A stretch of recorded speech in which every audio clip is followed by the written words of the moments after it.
Très heureux de vous retrouver sur France 24. Soyez les bienvenus dans votre journal de l'Afrique, dans l'actualité du continent aujourd'hui. Ouvert et ajourné dans la même journée. Le procès des rebelles présumés du FACT est reporté à mercredi. Ils sont accusés d'avoir assassiné l'ancien président tchadien Idriss Déby. Le gouvernement camerounais met un coup de frein à Yango. L'application russe de VTC est accusée de concurrence déloyale. Les clients crient au scandale. Reportage à suivre. Prenez du rap, de la soul, du R&B saupoudré de zouk et de la rumba congolaise. Vous obtenez Enigmatic Music Family. Le groupe centrafricain sort son deuxième opus. Il est notre invité ce soir. Rencontre en fin d'édition. L'audience n'aura duré qu'une dizaine de minutes. Le procès des 454 combattants du Front pour l'alternance et la concorde au Tchad a été renvoyé à mercredi à la demande des avocats de la défense. Accusés d'assassinat, les rebelles ont été arrêtés lors de l'offensive qui a coûté la vie à l'ancien président Idriss Déby. À Djamena, la correspondance de Mamadou Jim Tebaï.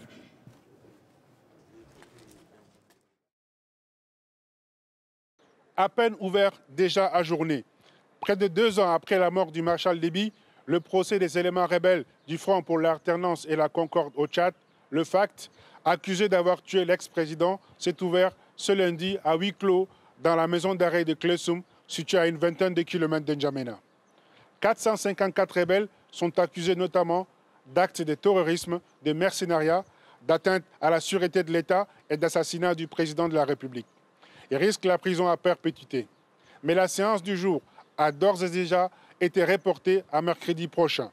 C'est à la demande du collectif des avocats des accusés pour permettre aux uns et aux autres d'avoir tout le jeu du dossier, d'avoir les pièces importantes du dossier et de préparer conséquemment la défense. La demande a été introduite et fort heureusement, le parquet général a eu à donner une suite favorable à cette demande, raison pour laquelle la Cour a renvoyé le dossier à la date du mercredi. Ces rebelles étaient capturés entre le 18 et le 20 avril 2021 lors de combats contre l'armée tchadienne dans la région du Nord Kanem. Des combats qui ont mené à la mort du président Déby, monté au front ce jour-là. Sa mort avait choqué au-delà des frontières tchadiennes, car il était considéré comme un garant de la stabilité de la région. La justice ivoirienne déboute en appel 11 proches de Guillaume Soro. 9 d'entre eux avaient écopé de 20 ans de prison en première instance pour tentative d'atteinte à la sûreté de l'État. Peine d'emprisonnement confirmée aussi pour les 2 frères de l'ancien Premier ministre. 2 autres prévenus ont été acquittés. À Abidjan, les détails avec Sadia Manjo. 10 jours se sont écoulés entre le début du procès et le verdict. Pour le juge, certains proches de Guillaume Soro sont coupables de complot et de tentative de complot contre l'État ivoirien et ils devraient purger les 20 ans de prison auxquels ils ont été condamnés en 2021. En revanche, le juge a acquitté 2 accusés. Il s'agit de Alain Lobognon et de Félicien Sekongo, anciens conseillers de Guillaume Soro. Les 2 hommes se sont désolidarisés de Guillaume Soro, qui est actuellement en exil et mis sous mandat d'arrêt international.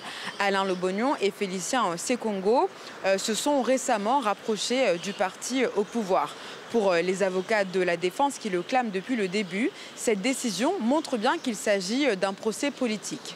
Ce procès aurait dû aboutir à l'acquittement pur et simple de nos clients. Et le caractère politique de ce procès est le reflet de la décision qui a été rendue. Ça, nous l'assumons et nous le disons. L'État ivoirien, qui s'est constitué partie civile, réfute cet argumentaire.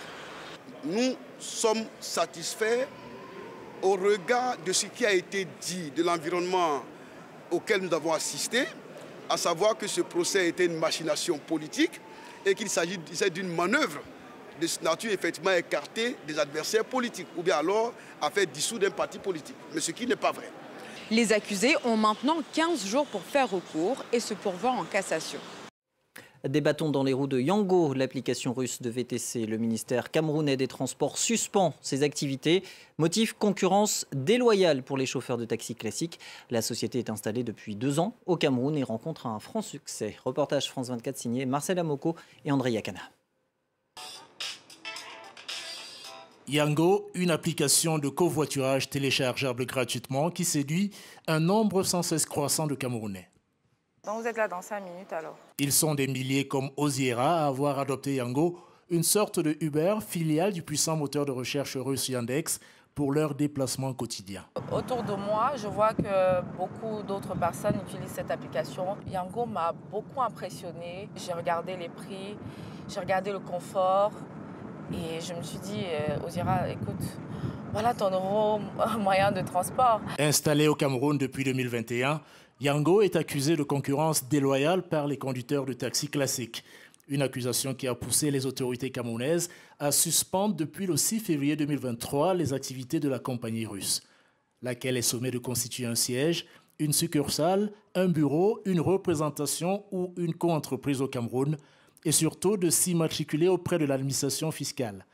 Cette décision gouvernementale pénalise des chauffeurs comme Raphaël qui envisagent de changer de métier si la suspension n'est pas levée. Je suis en train de réfléchir. Je crois seulement que le gouvernement va réagir après la suspension-ci, où le problème va être géré.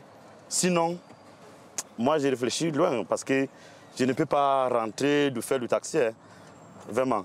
Parce que le travail du Yango, c'était bien. Depuis la décision du ministre des Transports, les véhicules aux couleurs de Yango se font rares dans les rues de Yaoundé, même si le service se poursuit à travers des voitures banalisées au grand dam des associations de consommateurs qui souhaitent qu'une solution rapide soit trouvée. En tant que représentant des usagers de Yango, nous voulons que Yango se conforme le plus tôt possible pour continuer à nous servir. En attendant, les négociations sont en cours entre les responsables de Yango et le ministère camerounais des Transports pour tenter de lever la mesure de suspension qui frappe l'application russe. Ce lundi marquait d'ailleurs au Cameroun les 90 ans de Paul Biya, le président qui dirige le pays depuis 1982. Il y a 3 ans, ils venaient nous présenter leur premier album. Ils sont de retour pour un deuxième opus énigmatique. Hot Vibes, sorti le 16 décembre dernier. Miranda, Desarus et Kelly Solo du groupe Enigmatic Music Family sont nos invités ce soir. Bonjour et merci d'être revenus sur le plateau du Journal de l'Afrique. Alors avant de parler davantage de votre carrière, on va découvrir Yembi, Aime-moi. C'est un des extraits de ce nouvel album.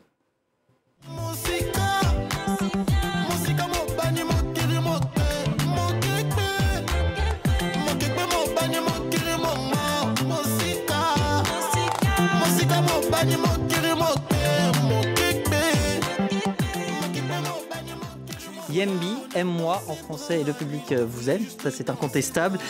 Vous ne pouvez pas passer inaperçu lorsque vous allez en Centrafrique. Et Desarus, il y a 3 ans, quand vous êtes venu sur ce plateau, vous disiez rêver, un rêve éveillé, vous faisiez un rêve éveillé. Est-ce que c'est toujours le cas? Est-ce que vous avez pris conscience de cette notoriété? Est-ce que vous y êtes fait finalement ou vous avez encore du mal à réaliser ce qui vous est arrivé? Désormais, en fait, on a pris conscience de ça. On se sent imbu d'une lourde responsabilité qui, au-delà de faire de la musique, c'est aussi de véhiculer des valeurs positives comme la solidarité, l'entraide.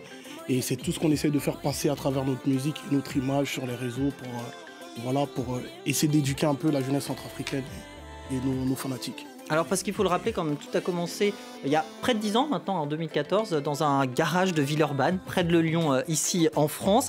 Puis très vite, il y a eu le succès, les tournées africaine, européenne. Il y a eu un passage aussi à Washington. Et vous évoquiez la jeunesse. Vous êtes très populaire auprès des jeunes africains, des jeunes centrafricains aussi notamment. Est-ce que justement vous êtes conscient de cet engouement que vous générez, des vocations peut-être aussi que vous suscitez? Vous êtes peut-être des exemples aussi pour la jeunesse centrafricaine. C'est pour cela, au-delà du rêve éveillé, on va dire que le réveil, c'est surtout cette prise de conscience de conscientiser, de pouvoir conscientiser les jeunes de tous les horizons. On a pu voyager en Amérique, en Afrique, un peu de partout.